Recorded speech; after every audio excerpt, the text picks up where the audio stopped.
മുട്ട വിരിഞ്ഞ് കുഞ്ഞുങ്ങൾ പുറത്തു വരുമ്പോ ചോര കുടിക്കാൻ കിട്ടിയില്ലെങ്കിൽ വെള്ളം കുടിച്ചെങ്കിലും ജീവിക്കണ്ടെന്ന് ആ അമ്മയുടെ മാതൃസ്നേഹം കൊണ്ട് അമ്മയുടെ മാതൃസ്നേഹം ഇങ്ങോട്ട് ഇറങ്ങി വന്നാട്ടെ.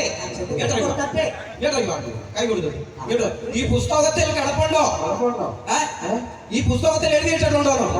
അതെന്തുകൊണ്ട് പഠിക്കുന്നില്ല? എടാ, കൊതുക് വെള്ളത്തിൽ മുട്ടയിടുന്നത് വിട്ട് കഴിഞ്ഞാൽ നമുക്ക് പല അസുഖങ്ങളുണ്ടാകും. അതുകൊണ്ട് നമ്മൾ എന്ത് ചെയ്യണം? പറഞ്ഞു മനസ്സിലാക്കി മുട്ടയിടുന്നത് വിലക്കണം.